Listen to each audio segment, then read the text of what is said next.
Welcome to this special online introduction to a new play, That Bastard Puccini, written by James Inverne and directed by Daniel Slater, now showing at the Park Theatre in Finsbury Park in London. You are invited to the Battle of the Bohèmes. It's 1893, and Giacomo Puccini is close to being hailed as Italy's newest opera king, but needs to write something to cement his reputation.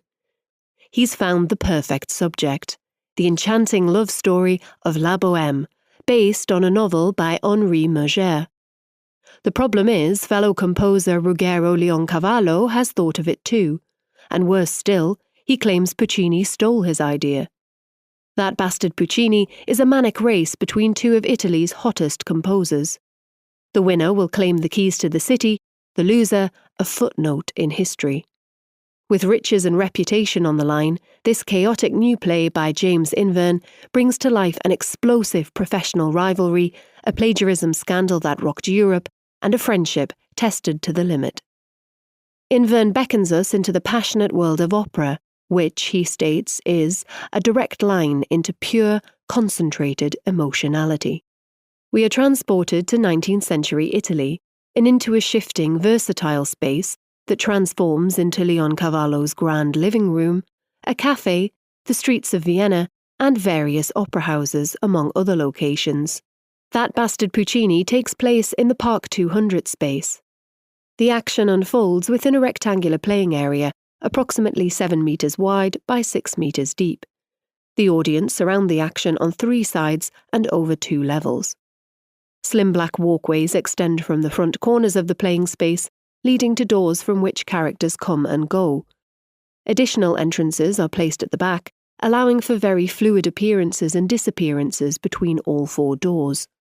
The floor is panelled in a grey wood effect, with large white staves, or manuscript lines, and musical notes, as though the entire floor is a musical manuscript. These markings glow brighter in dim lighting, highlighting how the composers are surrounded and consumed by their work. There are 2 large red and cream Persian rugs, the larger stretching beneath a baby grand piano in the back right corner, and another lying under a luxurious cream chaise longue in the centre. The piano has both dark and lighter shades of wood. It is rich but well used, and has a stool tucked underneath, its seat embroidered in rich green and gold. The piano is played by both Leoncavallo and Puccini. Against the back wall is a shallow, dark wooden bureau with slim legs and small drawers. On top is a large, gleaming brass-horned gramophone and 2 delicate white teacups with gold handles. Tucked behind the central chaise longue is a discreet drinks trolley with 2 thick crystal wine glasses, 2 matching tumblers and 3 decanters, 2 filled with whiskey and 1 with wine. A wooden cigar box rests beside them.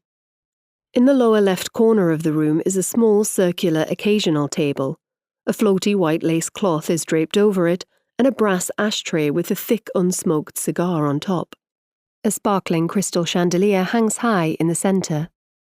2 simple wooden chairs, each with a back and a paisley patterned seat, are shifted throughout the space as needed. At times they rest in opposite corners, at others they're drawn together around the occasional table, serving as café chairs. Along the back stands a panelled living room wall. Its surface is painted a shade of aquamarine, with a dabbing texture that lightens as it reaches the top cornice, where the colour fades to near white.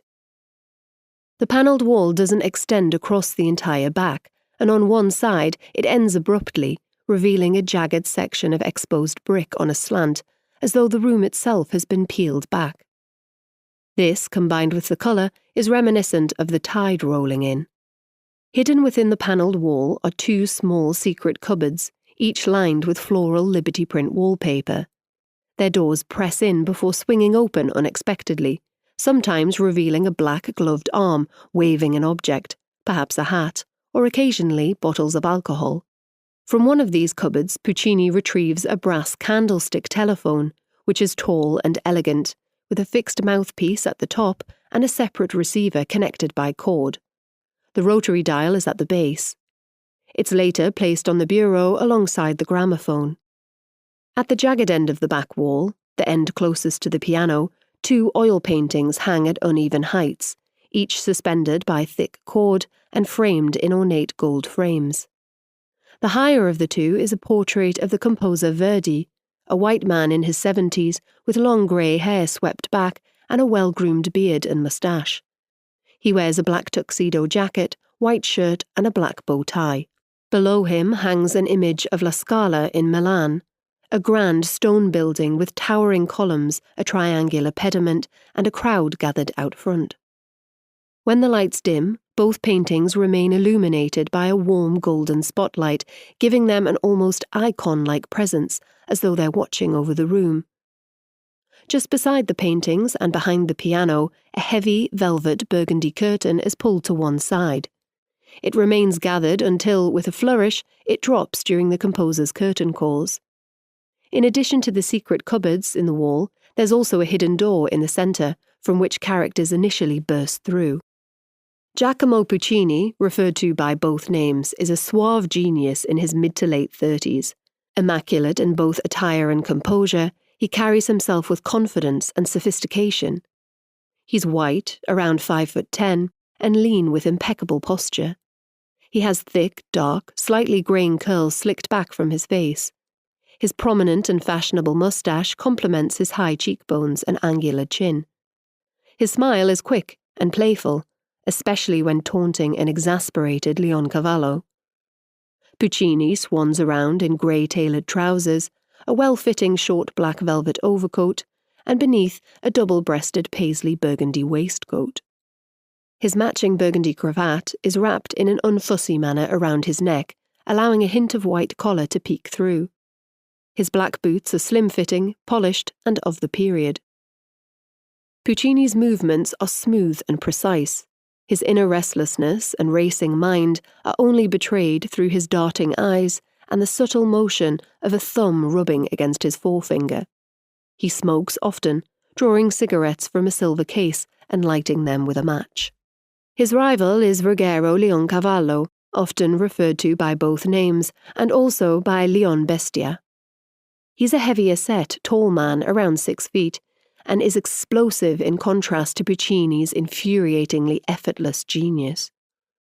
Around the same age as Puccini, Leoncavallo has long, light brown hair slicked back with heavy gel, with a few curls escaping around his forehead. His luxuriant moustache matches the colour of his hair. He's white with ruddy cheeks that often puff out in fury or sag in disappointment, giving him a sorrowful, almost innocent expression. Leoncavallo moves with a heavy gait and is dressed in a dark brown tweed suit with the collar turned up. His sage-green waistcoat fits snugly, adorned with a silver pocket chain, and he wears a green silk cravat fussily tied into an elaborate bow. Bertha is Leoncavallo's loving and loyal wife and a very talented opera singer whom we hear throughout the performance. She and her husband are both very tactile and loving towards each other. In her 30s, she has glowing pale skin, long full eyelashes and wide doe eyes. She sweeps through the space in a deep green floor-length skirt that fans out behind her as she walks. A matching cummerbund cinches her waist, paired with a high-neck white silk blouse. The blouse features a lace panel down the front and balloon sleeves, which are full on the arm, then taper at the wrists. It's worth noting that the show is highly self-aware, openly acknowledging the limitations of its space and small cast. Furniture is moved creatively to represent different spaces, and 2 of the 3 actors play numerous roles, frequently switching characters mid-scene. The characters themselves reference and comment on this absurdity. All 3 performers are present on stage for most of the show, though they sometimes seem to exist in separate realities. Puccini, in particular, often addresses the audience directly, commenting on what Bertha and Leoncavallo say, giving a sense of his isolated genius. Each character consciously morphs into another after some playful cajoling from the others. The transformations are usually marked by a shift in accent, with the addition of a few items. Puccini, for example, becomes Gustav Mahler, the Austrian composer, with a tight pursing of the lips, the swish of a black walking stick, and circular spectacles. Or a cheeky Cockney ticket tout with a loose shoulder shrug and flat cap. Bertha too plays Gustav Mahler and Puccini's wife Elvira, signified by a brown fur shawl draped over her shoulders, accompanied by a frosty glare.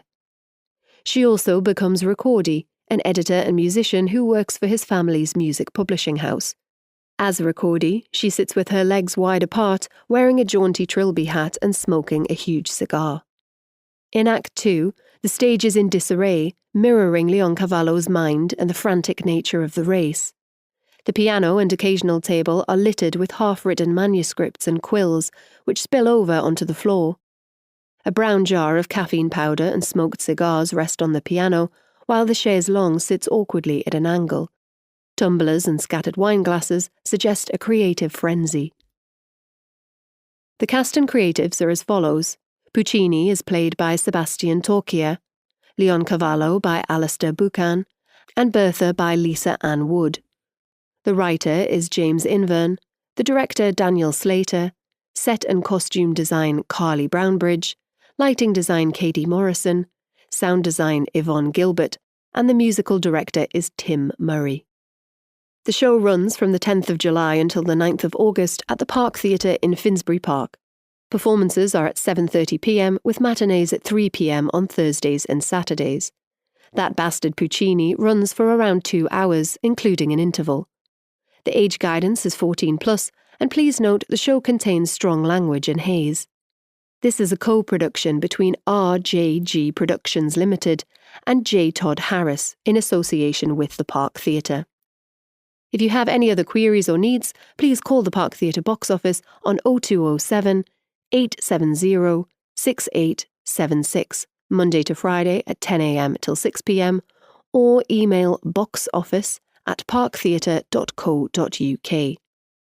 This introduction is brought to you by Megan Smith as part of an Audio Description Association pilot to make stage productions accessible where a full audio-described performance is not available.